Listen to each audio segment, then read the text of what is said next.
Hi hello నమస్తే, welcome back to Uma's kitchen. ఈ రోజు వీడియోలో చిట్టి ముత్యాల కోడి పలావ్ని ఎలా చేసుకోవాలో చూద్దాం. మంచి అరోమాతో గుమగుమలాడుతూ ఎంతో రుచిగా మంచి స్పైసీగా ఉండే ఈ చిట్టి ముత్యాల కోడి పలావ్ని ఎలా చేసుకోవాలో వీడియోలోకి వెళ్ళి చూసేద్దాం.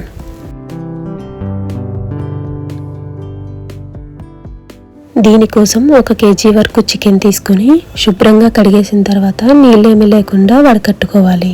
ఇప్పుడు చికెన్ని ఒక గిన్నెలోకి వేసుకుని 1 స్పూన్ ఉప్పు, 1/2 స్పూన్ పసుపు, 1 స్పూన్ ధనియాల పొడి, 1 స్పూను జీలకర్ర పొడి, 3 స్పూన్ల కారం వేసుకుని ఇవన్నీ చికెన్కి బాగా పట్టేటట్టు కలుపుకోవాలి. ఇలా కలిపిన తర్వాత మూత పెట్టుకుని 1/2 గంట వరకు పక్కన పెట్టుకోవాలి.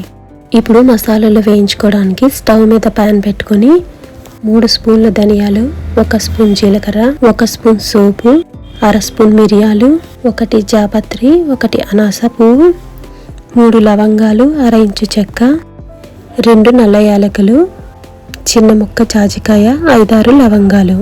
మంట లో ఫ్లేమ్లో ఉంచి ఇవి మాడిపోకుండా కదుపుకుంటూ వేయించుకోవాలి. మరీ ఎక్కువ కాకుండా 1-2 నిమిషాలు వేయించుకుంటే సరిపోతుంది. ఇవి పూర్తిగా చల్లారిన తర్వాత మిక్సీ పట్టి పక్కన పెట్టుకోవాలి. తర్వాత 5-6 జీడిపప్పులు, 1 స్పూన్ గసగసాలు వేసి గంట సేపు నానబెట్టుకోవాలి. గంట తర్వాత మిక్సీ పట్టి పక్కన పెట్టుకోవాలి. ఇప్పుడు పలావ్ చేసుకోవడానికి గిన్నె స్టవ్ మీద పెట్టుకుని 3 స్పూన్ల వరకు నూనెను వేడి చేసుకోవాలి. నూనె కాగిన తర్వాత మ్యాగ్నేట్ చేసి పెట్టిన చికెన్ని మొత్తం అంతా ఒకసారి వేయకుండా కొంచెం కొంచెం వేసుకుంటూ మీడియం ఫ్లేమ్లో వేయించుకోవాలి. మొత్తం అంతా వేసి ఒకేసారి ఫ్రై చేసినట్లయితే నీళ్ళు ఎక్కువగా ఊరిపోయి కర్రీలా అయిపోతుంది కాబట్టి ఇలా కొంచెం కొంచెంగా వేసుకోవాలి. మంటని మీడియం ఫ్లేమ్లో ఉంచుకొని ముక్కని 2 వైపులా తిరగిస్తూ వేయించుకోవాలి. 10-15 నిమిషాలు వేయించేసరికి చికెన్ అనేది వేగిపోతుంది. చికెన్ ముక్కలు చక్కగా వేగి ఇలా కొంచెం గట్టిపడుతూ ఉంటాయి. ఈ స్టేజ్లో ఉన్నప్పుడే వీటిని తీసి పక్కన పెట్టుకొని మిగతావి కూడా వేసుకొని వేయించుకోవాలి. ఇలా అన్ని ముక్కలు వేయించుకొని ఒక గిన్నెలోకి తీసుకుని పక్కన పెట్టుకుందాం. ఇప్పుడు చికెన్ వేయించుకున్న గిన్నెలోనే 3 స్పూన్ల నూనె వేసుకోవాలి. 2 స్పూన్ల వరకు నెయ్యి వేసుకొని ఇది కాగిన తర్వాత ఎండుమిరపకాయ ముక్కలు వేసుకొని వేయించుకోవాలి. ఇలా 1 నిమిషం పాటు వేయించిన తర్వాత కరివేపాకు వేసుకొని వేయించుకోవాలి.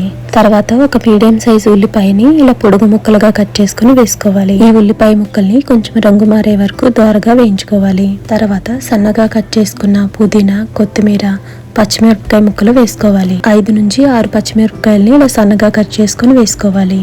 అలాగే 10 వరకు చిన్న ఉల్లిపాయలను కూడా వేసుకొని మీడియం ఫ్లేమ్లో వేయించుకోవాలి. మంటని మీడియం ఫ్లేమ్లో ఉంచుకొని ఇలా 5-6 నిమిషాలు వేయించుకోవాలి. ఇప్పుడు 3/4 kg వరకు చిట్టి ముత్యాల బియ్యాన్ని తీసుకోవాలండి. ఈ పలావ్ కోసం చిట్టి ముత్యాలు బియ్యం అయితేనే బాగుంటాయండి. ఒకవేళ చిట్టి ముత్యాల బియ్యం లేకపోతే సోనా మసూర్ బియ్యంతో కూడా చేసుకోవచ్చు. ఇవన్నీ ఇలా చక్కగా వేగిన తర్వాత ఇప్పుడు ఇందులోకి రుచికి తగినంత ఉప్పు, 1/2 స్పూన్ పసుపు, 1 స్పూన్ కారం వేసుకొని బాగా కలిసేటట్టు కలుపుకోవాలి. కారం ఎక్కువ కావాలనుకుంటే ఇంకొక స్పూన్ కారం వేసుకొని బాగా కలిసేటట్టు కలుపుకోవాలి. ఇలా వేగిన తర్వాత ముందుగా మనం పక్కన పెట్టిన చిట్టి ముత్యాల బియ్యాన్ని వేసుకోవాలి. మంటని లో ఫ్లేమ్లో ఉంచుకొని బియ్యాన్ని బాగా కలుపుకోవాలి. మంటని లో ఫ్లేమ్లోనే ఉంచుకొని ఇలా కంటిన్యూస్గా కదుపుతూనే ఉండాలి.